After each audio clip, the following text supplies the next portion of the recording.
South Fork family, we are super excited about a new announcement that we're going to be making today. And so here I am with Machelle, and we're going to give you just a kind of a brief overview, kind of a 30,000 foot view of something that we're going to be rolling out for mainly our K through 5, but it really it kind of impacts our preschool too.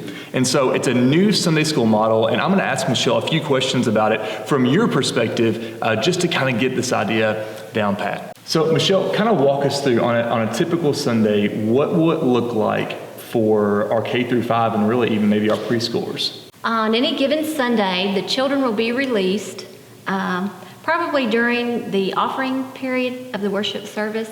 We're all going to gather in the old sanctuary, which will be our large group meeting area. A facilitator will be there, and she will brief us basically on what our theme is for the month. She will teach us, and then we'll be dismissed downstairs, where the children will then rotate through a series of stations that we have designed to go along with the theme-based lesson for the month. So explain how maybe even the teaching structure is different. So right now we have individual teachers teaching individual classes, but this is more of a team approach. The concept is that we will have team teachers. Hopefully our goal is 7 on a team with a facilitator. And that team will plan and organize for 1 month at a time. And our goal is to have 4 teams in place so that you would only serve 3 times a year. Oh, wow. So when you're assigning someone up to teach, they're really only committing, if everything works right, to teach once every 4 months. Exactly. That's great. Now, you mentioned something about team teaching. How does that transfer over to the kids that are going to be in there? Each teacher will be responsible for one of the stations. And our 5 stations, we have drama, we have crafts, we have creative play, we have a scripture art station. And in those stations, one person would be responsible for each one. They would rotate every 20 minutes, and each week the 2 classes would rotate. So you mentioned something about team teaching, but how does the team idea transfer over to the kids' classrooms? The stations are going to be divided up between the 7 teachers. The facilitator will have a role, and each teacher will have a role in the designated station.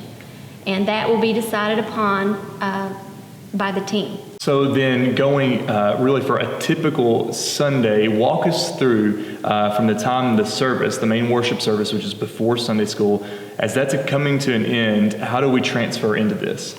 During the offering, the teachers on that team for the month will exit along with all of the children, K through 5.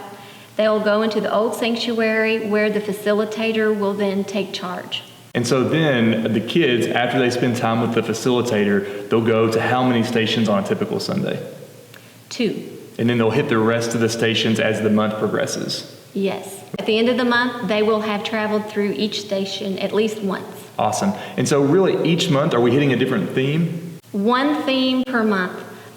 It might tweak just a little bit, but we are chronologically going through the Bible beginning in Genesis. So Machelle, it seems like there's a lot different about this, but even how is the ending of this type of Sunday school model? How is the ending on a typical Sunday different? I like this approach because I think it's going to help us organize our kids a little better on Sunday. After Sunday school, we will report back to the old sanctuary, and at that time, the facilitator will dismiss the kids to the parents as they come and pick them up. So this is just really the tip of the iceberg, and I'm sure you have a lot of questions, but let me just highlight a few of the points that are really great about this model. One, it approaches, it really caters to different learning styles, as I'm sure you all have your own unique learning style. A second way is that it allows for teachers to commit to 1 month at a time and really get plugged into adult Sunday school classes, which is really a necessity for our adults who are teaching.